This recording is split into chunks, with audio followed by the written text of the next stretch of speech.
नमस्कार दोस्तों and welcome back to my channel. मेरा नाम है आर्यन वैद और एक बार फिर से 2 अक्टूबर को दो फिल्में रिलीज हो रही हैं। एक साउथ से यानी कि कन्नड़ा से, फ्रॉम कर्नाटका, कांतारा चैप्टर 1 और दूसरी सनी संस्कारी की तुलसी कुमारी जो हमारे बॉलीवुड की फिल्म है। फिर से कंपैरिजन होने वाला है कि क्या साउथ वाले ज्यादा बिजनेस करेंगे या फिर बॉलीवुड ज्यादा बिजनेस करेगा।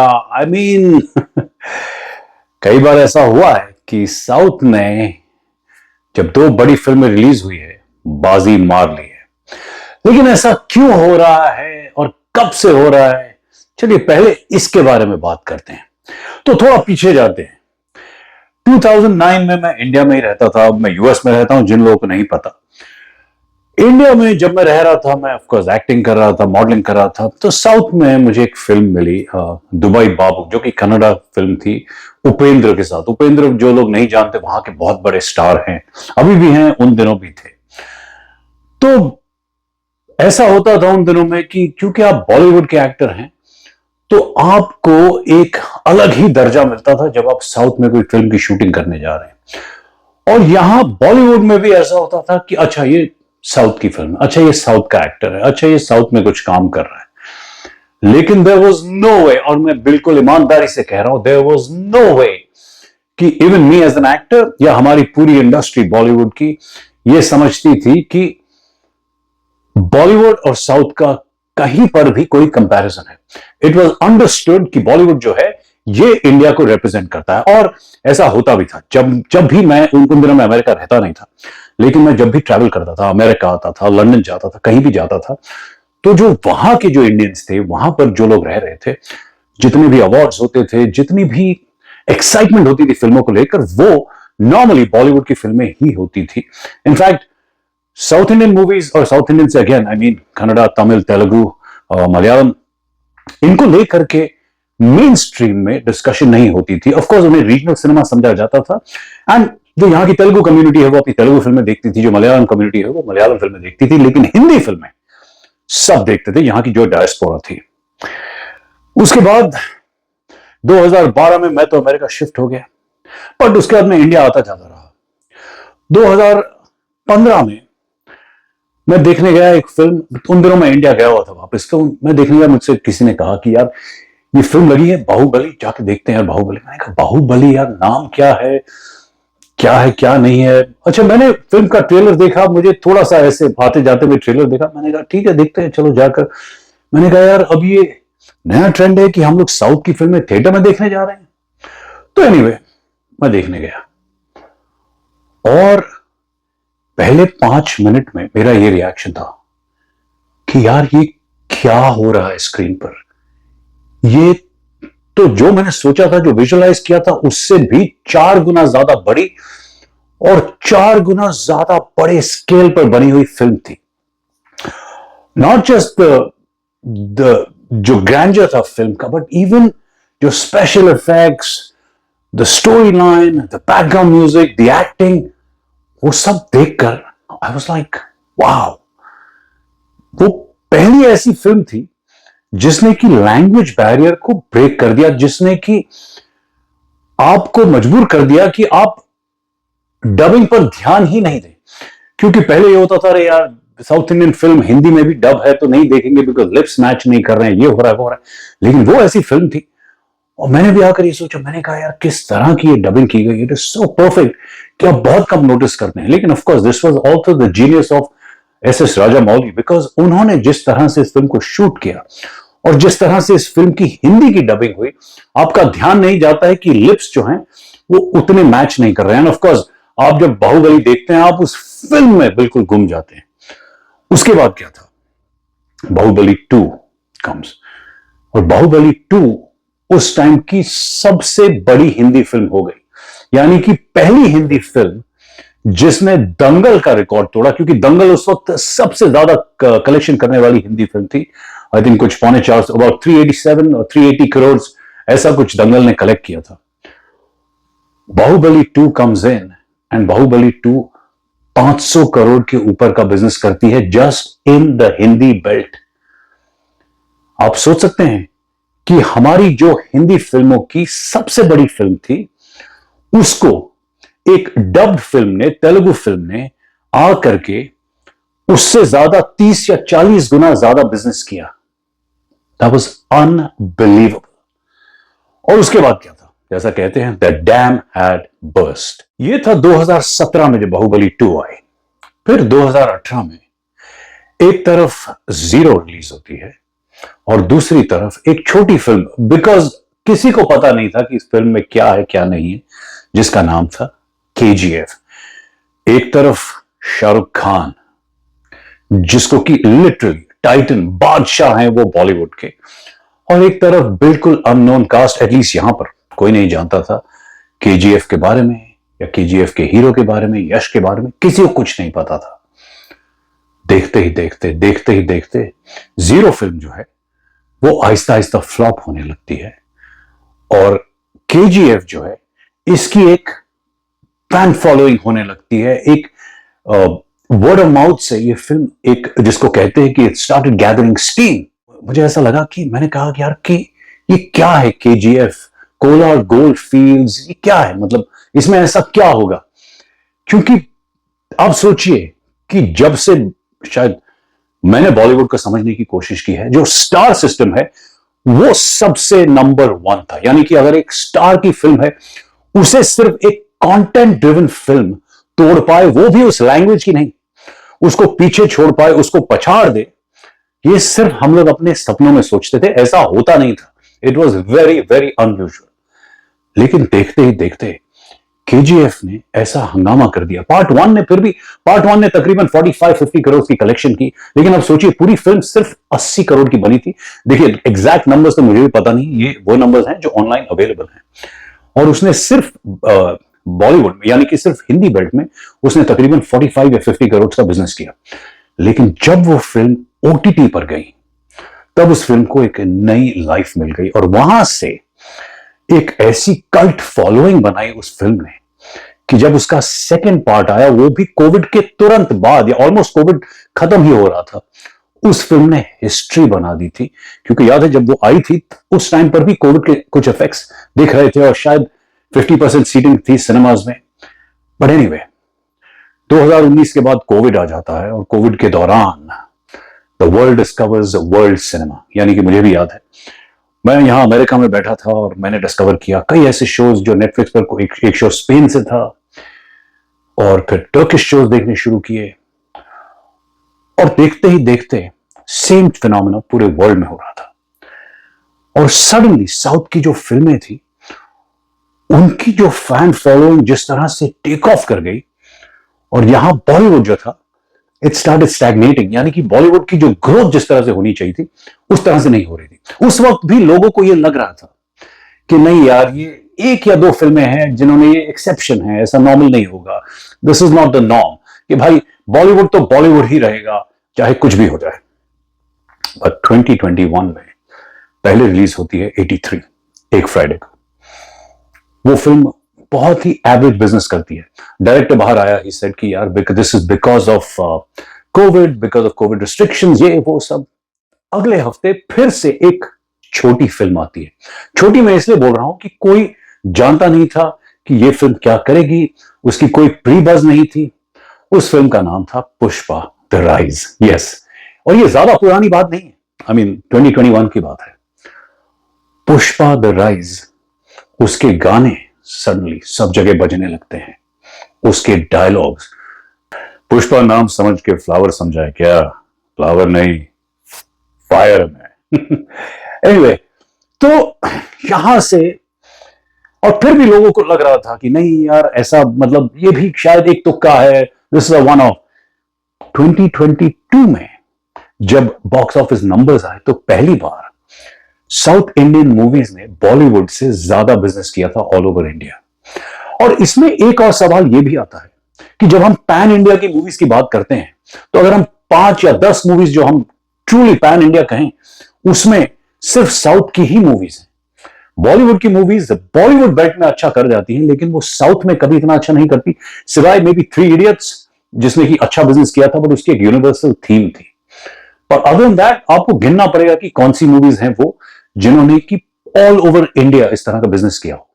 फिल्म जब हिट होती है तो उसका मतलब क्या होता है? ठीक है, बॉक्स ऑफिस नंबर्स एक तरफ, जब 83 और पुष्पा की बात करते हैं, किसी ने एक्सपेक्ट नहीं किया था कि पुष्पा ना ही सिर्फ बॉक्स ऑफिस पर हिट होगी, उसे इस तरह का अप्रिसिएशन मिलेगा, लेकिन वो उसके डायलॉग्स, अल्लू अर्जुन का स्टाइल, उसके गाने, वो जहां पर वो डांस कर रहा है, जिस तरह से उसकी चप्पल टूट जाती है, ये सारी चीजें एक कल्ट फिनोमिनन बन जाती हैं। यानी कि जब कोई फिल्म हिट होती है तो याद रखना कि आपको चाहे लोग कुछ भी कहते, बिकॉज बॉक्स ऑफिस नंबर्स कई बार मैनिपुलेट भी हो सकते हैं, बट उसका जो इम्पैक्ट सोसाइटी पर होता है वो आपको क्लियरली दिखता है। लोग उस तरह के कपड़े पहनने लगते हैं हीरो की तरह, उस तरह की हेयर स्टाइल्स कर लेते हैं, या उसका कोई ना कोई मैनरिज्म हीरो का कॉपी करते हैं, या उसके डायलॉग्स, सॉन्ग्स सब कॉमन प्लेस हो जाते हैं। और ये पुष्पा के साथ ऑर्गेनिकली हुआ। यानी कि जब पुष्पा रिलीज हुई, किसी को नहीं पता था, खासकर यहां पर अपना बॉलीवुड में, हिंदी बेल्ट में इसकी कोई एक्सपेक्टेशन नहीं थी। 83 जो कि इतनी बड़ी फिल्म थी, रणवीर सिंह जो कि एक सुपरस्टार है, उनके साथ, उनके होने के बावजूद एक फिल्म आती है साउथ से, और ऑर्गेनिकली, वर्ड ऑफ माउथ, इससे बड़ा, रिमेंबर, इससे बड़ा कोई हिट करने का फॉर्मूला नहीं है जब आपका वर्ड ऑफ माउथ इतना स्ट्रांग हो। यानी कि लोग जब बाहर जाकर ये कहते हैं ना, मजा आ गया, दैट्स इट, उससे बड़ी मार्केटिंग कोई नहीं हो सकती। और वहां से आहिस्ता आहिस्ता पुष्पा ने भी तूल पकड़ी, और देखते ही देखते वो film I think went to 105 maybe 110 crore का बिजनेस किया। 83 ने कुछ 95 करोड़ का बिजनेस किया था। एंड देन उसके 3 साल बाद आती है पुष्पा 2। I mean, जितने रिकॉर्ड आप सोच सकते हैं, जितने रिकॉर्ड आप नहीं सोच सकते हैं, उसने सबको तोड़ दिया, सबको। और आज अगर हम ये कहें कि हिंदी फिल्म इंडस्ट्री की सबसे बड़ी हिट कौन सी है, आप सोच सकते हैं कि आज से 10 साल पहले अगर मैं ये सवाल आपसे पूछता कि हिंदी फिल्म इंडस्ट्री की सबसे बड़ी हिट फिल्म कलेक्शन के मामले में कौन सी फिल्म है, तो क्या आप कहते कि ये साउथ की एक डब्ड फिल्म, हिंदी बेल्ट की सबसे बड़ी हिट है? लेकिन आज ये हकीकत है। This is the truth, whether Bollywood likes it और not, this is the fact कि बॉलीवुड की सबसे बड़ी hit, and I am repeating my self, एक डब्ड साउथ इंडियन फिल्म है, जो अपने मेरिट पर, अपने दम पर, हीरो के स्टार पावर पर, अपने स्क्रिप्ट पर, अपने म्यूजिक पर सुपर हिट हुई है। well, the question is, Bollywood क्या कर रहा है? देखिए, इसके बारे में एक वीडियो में बात करने जाऊंगा तो ये 1 घंटे का वीडियो बनेगा। बॉलीवुड की सबसे बड़ी प्रॉब्लम है वो ये है कि बॉलीवुड ये नहीं जानता है कि वो फिल्में किसके लिए बनाना चाहता है। देखिए, मैं बॉलीवुड का तकरीबन 12 साल हिस्सा रहा, और अगर IMDb देखेंगे तो मैंने शायद 40 या 50 फिल्में की हैं। मुझे भी पता नहीं था कि मैंने इतनी कर दी, बट ऑब्वियसली मैंने कई फिल्में की वहां पर। बॉलीवुड की कई बार ऐसा होता था कि डायरेक्टर्स मुझे लिटरली DVD दिखाते थे सेट पर कि यार ये देख, यार ये सीन, हॉलीवुड की किसी फिल्म का DVD दिखा रहे होते थे, और कहते थे कि यार हम ना ऐसे इसको शूट करना चाहते हैं और इस तरह की परफॉर्मेंस चाहिए। और क्योंकि मैं भी बॉम्बे में ही पला बड़ा, तो हमारी भी एस्पिरेशन यही थी कि नहीं यार, हम किसी तरह से हॉलीवुड के लिए फिल्म बनाना चाहते हैं, हम हॉलीवुड की तरह और हॉलीवुड के जैसे लोगों के लिए फिल्म बनाना चाहते हैं। एंड ऑनेस्टली यही मानसिकता थी। जब अब मैं कई क्रिटिक्स को देखता हूं जो अब बोलते हैं कि बॉलीवुड की फिल्में जो हैं, उनकी स्क्रिप्ट जो है वो इंग्लिश में लिखी होती है। Absolutely true.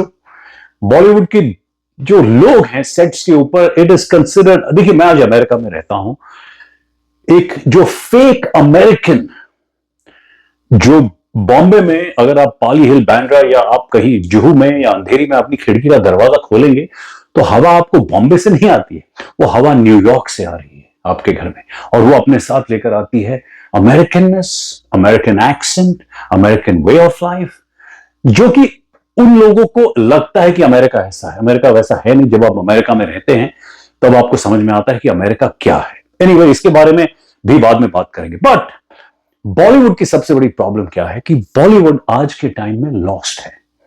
और यस, जब कहते हैं ना हम कि साउथ जो है आज के टाइम में ऐसी फिल्में बना रहा है। पुष्पा पुष्पराज, मैं झुकेगा नहीं साला। जो कि हमारी ग्राउंडेड हैं, हमारी कहानियां बताते हैं और हमारे देश के लोगों की कहानियां बताते हैं। और सबसे बड़ी चीज, आप अगर केजीएफ को भी देखें तो हो सकता है कि आपको लगेगा कि केजीएफ जो है, पता नहीं कितने लोगों को लगा नहीं लगा, लेकिन अमिताभ बच्चन का जो दीवार में जिस तरह की जो परफॉर्मेंस, जो पर्सोना जो था, वो केजीएफ में यश की परफॉर्मेंस में दिखता है। तो वो जो है, उन्होंने एक ओल्ड वाइन को न्यू बॉटल में फ्रेश तरह से पैकेजिंग करके जो लोगों के सामने प्रेजेंट किया, वो केजीएफ का वो world, I mean that is just, ऐसा हमने कभी सोचा भी नहीं था। आज साउथ की जो सक्सेस है, दिस इज कंप्लीटली डिजर्व, इसमें कोई मैनिपुलेशन नहीं है। मैं आपको बता रहा हूं कि अगर आज से, जब मैंने अपने करियर की शुरुआत की इन द ईयर 2003 में मेरी पहली फिल्म आई थी, अगर आप मुझे उसके 5 साल बाद भी पूछते कि क्या कभी ऐसा कोई टाइम आएगा कि साउथ की फिल्में बॉलीवुड में आकर के इस तरह का बिजनेस करेंगी, I would said no, because उन दिनों साउथ की भी जो, और खासकर हम लोग जो देखते थे, मुझे नॉलेज ही नहीं थी, जबकि मैंने साउथ में जाकर 2 फिल्में शूट की, लेकिन मुझे नॉलेज नहीं थी कि भाई वो किस तरह की फिल्में बना रहे हैं। मैं देखता भी नहीं था, बिकॉज मेरा उनसे कोई कनेक्शन ही नहीं था, और उन दिनों डब भी नहीं होती थी, सबटाइटल नहीं होते थे, मैं कैसे देखता। बट कमिंग बैक अगेन, तो ये तो इश्यू चलता रहेगा। And of course let's not forget, इन सब के बीच में एक फिल्म आती है जिसका किसी को पता नहीं है, किसी को अंदाजा नहीं है कि इस फिल्म में क्या होगा क्या नहीं होगा, कांतारा। और जब मैं तब अमेरिका में ही था और मैं उसके जब रिव्यूज देख रहा था, मैंने कहा यार ये कैसी फिल्म है क्या नहीं है। मैं कांतारा की बात कर रहा था, तो जब मैं कांतारा देखने गया और उसका जो क्लाइमैक्स था,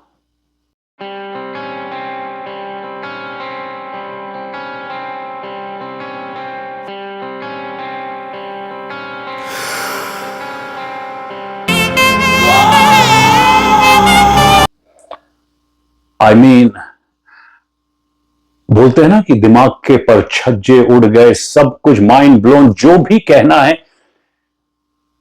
आई मीन वो ऋषभ शेट्टी ने कैसे किया, क्या उनके अंदर सच में वो पंजुर्ली देवता आ गए थे, क्या था वो, मैंने ऐसा कुछ कभी नहीं देखा। और उसकी वो कहानी, वो एक जो ट्राइब है जो जंगल में रह रहा है, ऐसा कैसे सोची ये स्क्रिप्ट और इतनी एंटरटेनिंग बनाई। सबसे बड़ी चीज है कि आप अपने देश की कहानी बता रहे हैं, लेकिन उसको इतना एंटरटेनिंग बना रहे हैं कि देखने में मजा आ रहा है। That is the main thing. तो अब हम आते हैं 2 अक्टूबर की जो 2 रिलीजेस हैं, कांतारा चैप्टर 1 एंड सनी संस्कारी की तुलसी कुमारी। मैंने दोनों के ट्रेलर्स देखे, मुझे ऑनेस्टली दोनों बहुत अच्छे लगे।